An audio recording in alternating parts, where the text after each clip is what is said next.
Warahmatullahi wabarakatuh. Apa kabar Pak Imam? Waalaikumsalam, Bu Amel. Kabar baik. Gimana kabarnya Bapak sendiri? Alhamdulillah sehat. Kapan hari kemarin ya, jenengan meminta saya untuk menjadi observer untuk kegiatan coaching yang akan jenengan lakukan. Apakah betul begitu? Iya, Bu Amel. Betul. Saya mau coaching sama teman Bu Farid. Oke, berarti sudah jenengan agendakan ya? Sudah. Baik Pak Imam, sebelum kita melakukan coaching, ada beberapa pertanyaan yang ingin saya sampaikan kepada Pak Imam terkait hal-hal apa saja sih yang mau saya observasi hari ini. Oke, yang pertama Pak, kira-kira Bapak menginginkan saya untuk membantu mengembangkan kompetensi yang mana? Saya nantinya ingin dengan untuk kompetensi yang keadilan penuh, dengan aktif, menguasai pertanyaan yang berbobot. Oke, baik. Berarti ada 3 kompetensi yang ingin jenengan kembangkan dalam kegiatan kali ini ya. Terus yang kedua Pak, kira-kira bagian mana sih yang nantinya Bapak inginkan saya untuk amati? Jadi dari 3 hal itu tadi, kira-kira yang mana yang jenengan ingin saya amati? Yang saya ingin amati yaitu di bagian yang ketiga tadi, mengajukan pertanyaan-pertanyaan yang berbobot. Karena saya ingin pertanyaan-pertanyaan saya lebih mengarah kepada Bu Farid ketika nanti saya melakukan coaching. Oke, berarti yang saya amati adalah mengajukan pertanyaan yang berbobot, betul ya? Terus untuk pertanyaan yang terakhir Pak, di sesi ini kira-kira apa sih harapannya jenengan untuk observasi yang akan kita lakukan ini? Harapan saya adalah nanti saya akan lebih baik lagi untuk coaching ini agar bisa mengembangkan potensi yang saya punya, agar nanti saya bisa memberikan motivasi terhadap coaching ya. Baik. Jadi harapannya adalah meningkatkan kemampuan ini ya Pak ya untuk mengajukan pertanyaan yang berbobot. Baik Pak Imam, dari ini sudah saya catat. Baik, nah oke. Baik, untuk pertanyaan kali ini sudah kita cukupkan dulu ya. Iya, nanti kita berlanjut ke kegiatan yang kedua yaitu observasi. Baik Pak Imam, terima kasih. Assalamualaikum. Terima kasih juga Bu Amel sudah datang. Sama-sama. Assalamualaikum Bu Farid. Waalaikumsalam Pak Imam. Iya, gimana kabarnya Bu Farid? Alhamdulillah baik Pak Imam. Terima kasih Pak Imam sudah datang ke sekolah saya gitu. Iya. Iya Bu Farid. Ada apa Bu Farid kalau manggil saya? Oh iya. Gini Pak Imam, kemarin itu sebenarnya mau lewat telepon ya, tapi kok kurang enak. Kayaknya kita ngobrol bareng kayak gitu. Jadi saya mau hubungi jenengan juga malam-malam enak. Akhirnya saya lewat WA, kirim pesan dulu. Memang minta saya mau menyelesaikan sedikit problem Pak Imam yang saya pikirkan akhir-akhir ini dan nanti bisa dipecahkan bersama. Nanti kan saya bisa memberikan dari solusi saya sendiri gitu Pak Imam. Terus tujuan ketemu kita ini hari ini apa ya? Ini Pak Imam, saya kepengennya itu, saya kan di sini guru agama. Iya, betul. Nah, sedangkan di sini mayoritas anak-anak itu nggak ngaji kayak gitu, bukan ngaji di TPQ, bukan. Terkadang ngaji sama orang tua sendiri, terkadang ngaji di musola kayak gitu. Jadi saya tuh masih bingung bagaimana menerapkan pembelajaran yang sesuai itu yang seperti apa di dalam kelas Pak Imam kayak gitu. Jadi harus diferan kayak gitu kan? Ya. Dari situ sudah diidentifikasi bukan dari anak-anak yang tidak mau ngaji, sudah dipetakan kira-kira? Sudah, alhamdulillah kemarin sebelum ngobrol sama Pak Imam saya ini sudah memetakan ini anak yang ikut ngaji DPG dengan kemampuannya segini. Ini dengan anak yang ikut ngaji di Lembaran dengan kemampuannya yang rata-rata 50, dan kemudian dengan anak yang tanpa ikut ngaji sama sekali hanya di lembaga saja itu yang mohon maaf kemampuannya di bawah 50 gitu. Jadi memang harus belajar dari awal mengenal huruf hijaiyah lagi kayak gitu meskipun posisi ada di kelas 4 kayak gitu. Oh, seperti itu. Terus rencana Bu Farid ini bagaimana? Rencananya saya ingin menerapkan seperti yang kemarin sudah saya pelajari dari PGB, program kita begitu. Jadi kemarin kita mempelajari tentang pembelajaran berdiferensiasi.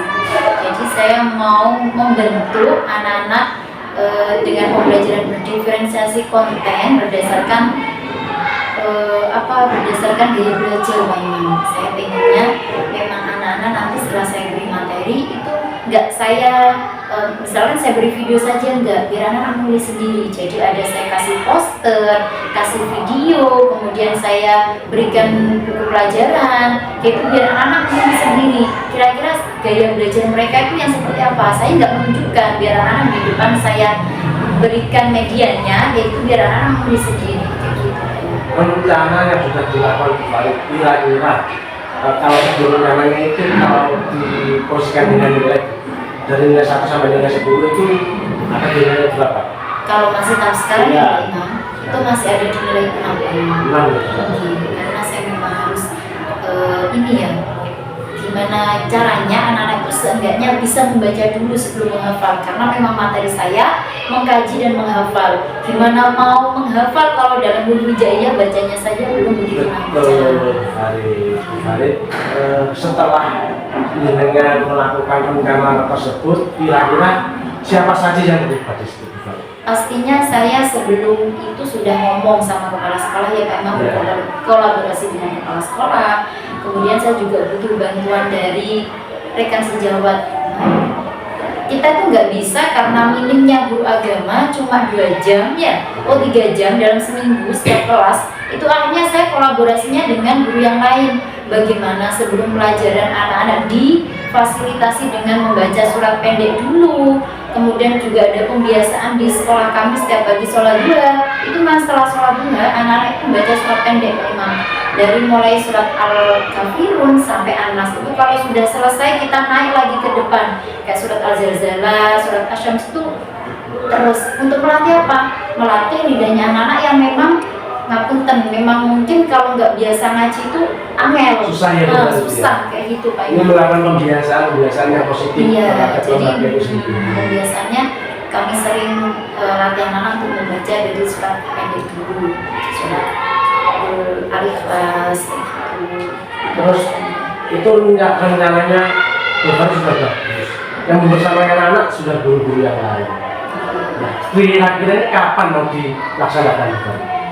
Kalau pembiasaan, alhamdulillah sudah dari semenjak ada P3K baru itu sudah mulai berlanjut. Tinggal ini gimana nanti di kelas saya tekankan lagi, saya persiapkan lagi. Sebelum masuk kelas, otomatis saya kan harus mempersiapkan ya Pak Imam.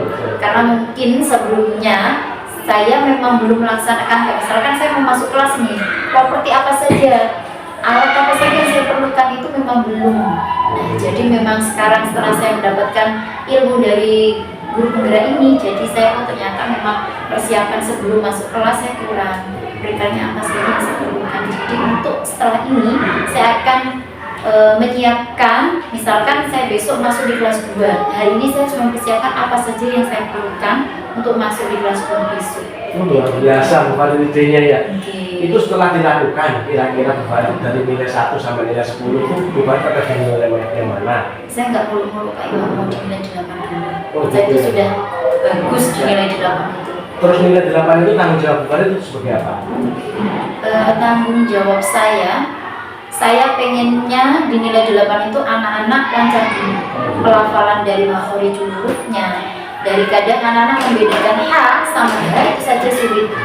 Jadi nilai 8 itu saya dari nilai targetnya dulu Pak Imam, makhorijul hurufnya dulu tepat gitu. Untuk masalah hafalnya itu kategori ke kelas tinggi. Kalau kelas rendah itu ke situ. Itu komitmen saya Pak Imam. Saya memang harus memiliki kriteria gimana anak-anak untuk di kelas rendah ini harus bisa apa dulu. Di kelas tinggi saya memang menekankan seenggaknya dari hadis yang pendek, dari surat yang kayak surat Al-Hujurat menurut saya sudah panjang gitu, itu harus hafal. Kalau kelas rendah saya upayakan membacanya terpadu secara tajwid dan Yang luar biasa ya bukan idenya. ya alhamdulillah setelah ngomong-ngomong sama Pak Imam ini saya mengetahui oh jadi kayak gini nih, saya harus melakukannya seperti ini kayak Iya, gitu. iya, betul, Mbak. Kira-kira setelah kita ngobrol tadi, apa yang baru dapatkan? Alhamdulillah setelah saya ngobrol sama Pak Imam tadi, ternyata memang saya perlu ngobrol sama teman. Teman ya? Iya, otomatis. Sebenarnya saya sudah mengetahui apa yang harus saya lakukan, tapi kalau kita nggak tahu nih teman kita ngomong, kamu harus kayak begini Bu. Bu Farid, ini apa yang akan dilakukan, kan nggak muncul apa yang saya pikirkan, ide kayak gitu. Mungkin hanya tertanam apa harus kayak gini ya, apa harus kayak gini. Nah setelah ngobrol dengan Pak Imam ternyata saya tahu, ternyata yang saya pikirkan insya Allah tepat ini ke depannya kayak gitu. Saya mengapresiasi Bu Farid atas ide Bu Farid. Kalau punya masalah selesaikan sendiri dengan permasalahannya. Karena Bu Farid lah yang bijak menyelesaikan masalah tersebut, sehingga anak-anak itu nanti bisa merasakan kompetisi yang diberikan oleh mungkin pertemuannya kita hari ini bisa direfleksikan Bu Farid. Ya bisa. Jadi untuk coaching kali ini terima kasih sekali ya Pak Imam. Saya merasakan setelah saya ngobrol sama Pak Imam, saya mengetahui alur apa yang saya gunakan. Jadi saya harus mengetahui problem saya apa dulu, kemudian strategi apa yang harus saya lakukan dari problem saya. Kemudian setelah saya mengetahui strategi apa yang saya lakukan, saya harus berkomitmen dari semua yang saya lakukan itu. Komitmen itulah penting Bu Farid. Kita ngobrol mulai tadi itu kita sudah menggunakan alur kita Bu Farid. Ya, sehingga kita harus mampu untuk mengembangkan diri sendiri, dapat dengan sendiri seperti itu Bu Farid. Terima kasih ya Pak Imam. Iya Bu Farid, nanti saya akan lihat main-main ke SD-nya Bu Farid. Oh iya siap. Setelah dengan ngobrol sama saya. Iya siap, monggo. Nanti akan saya lihat Bu Farid betul apa tidak itu nanti mau dilakukan seperti apa yang dengan kejahatan kepada saya Bu Farid. Ya kan nggak apa-apa ya. Nggak apa-apa Pak Imam, monggo silakan. Saya justru senang sekali berarti dengan ngobrol kita. Oh Pak Imam ini berarti tanggap saya sudah melakukan kayak gini, berarti Pak Imam bisa berkelanjutan. Nanti telepon juga nggak apa-apa Bu Farid. Ya HP saya 24 jam. Oh takut kalau nanti sampai 24 jam saya malam-malam telepon jenengan ini Pak Imam. Nggak apa-apa, kalau ada jodoh lagi nggak masalah. Oke, terima kasih ya Pak Imam. Iya Bu Farid, saya juga terima kasih karena kita ini sudah melakukan ini, itu termasuk hal yang positif buat kita semua. Terima kasih Pak Imam. Iya Bu Farid. Assalamualaikum Bu Farid. Waalaikumsalam warahmatullahi wabarakatuh Pak Imam. Oke, Pak Imam Ya, sudah Bu melakukan Amen. coaching ya. Sudah Bu Amen. Saya juga melihat kegiatan jenengan melaksanakan coaching tadi. Nah, setelah melakukan kegiatan tadi, saya ingin jenengan sendiri menilai Pak, performa jenengan tadi terkait kompetensi yang jenengan inginkan bagaimana? Terkait dengan kompetensi yang saya inginkan tadi ke Bu Amen ya, itu mengajukan pertanyaan yang berbobot, sehingga saya itu bisa menyadari bahwasanya pertanyaan itu bisa menumbuhkan membangun si kecil tadi. Bisa menemukan ya. Menemukan masalah, karena dia yang punya masalah, akhirnya dia juga yang menemukan masalah, menyelesaikan masalah sendiri seperti itu. Ada solusinya ya. Ya. Kira-kira yang membuat jenengan menilai seperti itu bagaimana? Karena kriterianya adalah setiap permasalahan itu kita tidak bisa untuk memberikan solusi, sehingga si PC itu harus menemukan masalahnya sendiri. Menemukan solusi persoalan ya. Akhirnya nanti dia bisa untuk bertanggung jawab seperti itu. Oke, Bapak boleh saya menyampaikan hasil pengamatan saya? Bisa, monggo. Oke, terima kasih Pak. Dari yang saya amati tadi, Bapak sudah melakukan hal-hal yang jenengan inginkan sesuai kompetensi, yaitu memberikan pertanyaan yang berbobot. Jadi dari pertanyaan-pertanyaan yang sudah disampaikan oleh Pak Imam, saya melihat jenengan bisa mengarahkan coach, sehingga coach bisa menemukan sendiri solusi dari persoalan yang sudah dihadapi oleh coach tadi. Nah, menurut Pak Imam sendiri setelah mendengar dari apa yang sudah saya sampaikan, kira-kira bagaimana? Setelah itu saya bisa menumbuhkan rasa percaya diri, sehingga si kunci tersebut senang setelah melakukan pertemuan dengan saya. Baik, berarti Pak Iman sendiri bahagia ya setelah mendengar dari hasil pengamatan yang sudah saya lakukan. Sudah. Ya, sudah sesuai ya. Tapi ada beberapa hal yang masih perlu dikembangkan Pak Imam terkait alur tirta tadi. Saya melihat jenengan sudah runtut ya melakukan alur tirta, tapi ada sebagian yang di poin ini Pak tanggung jawab gitu ya. Jenengan sudah mengarahkan dengan baik dan terkait tindakan Pak, tindakan yang harus diambil oleh Puji tadi, saya melihatnya Bapak harus lebih menggali lagi. Iya Tuan, karena tanggung jawab itu harus berjalan dengan terus menerus sehingga si Puji itu tetap bisa kita awasi sehingga dia itu tidak lepas dari tanggung jawab. Jadi setiap pertemuan itu kita itu menghasilkan tanggung jawab yang sama-sama kita miliki sehingga curhatan-curhatan dari si Puji kita itu bisa membersamai mereka. Nah, terkait tindakan selanjutnya Pak, kira-kira tadi sudah disampaikan dengan Puji, menurut jenengan apakah ada tindakan yang lebih spesifik yang akan jenengan lakukan untuk selanjutnya? Saya akan terus meminta untuk Bu Amel nantinya di berikutnya untuk melakukan supervisi lagi kepada saya. Baik. Sehingga apa? Sehingga saya ini juga mau belajar dong ya dari Oke. permasalahan-permasalahan yang ada. Oke Pak. Selanjutnya untuk pertanyaannya, kira-kira untuk melakukan atau meningkatkan kemampuan jenengan tadi yang jenengan inginkan adalah mengajukan pertanyaan yang berbobot ya. Kira-kira hal apa lagi Pak yang bisa jenengan lakukan? Kapan, dengan siapa, dan siapa yang mungkin yang bisa bantu? Nah, mungkin nanti di bulan berikutnya saya akan kerja lagi itu nanti juga menggunakan kompetensi saya sehingga saya itu tidak abu-abu lagi gitu, sehingga kita bisa belajar dari teman yang lain dari permasalahan bisa selesaikan dengan masalah. Baik Pak, nanti untuk hasil supervisi ini akan saya tulis nih di form supervisi akademik. Nah, untuk penutup Pak, saya ingin jenengan merefleksi dari kegiatan hari ini, kira-kira apa yang mau sampaikan? Setelah melakukan kegiatan tadi Bu Amel, saya itu merasa flow juga, sehingga apa?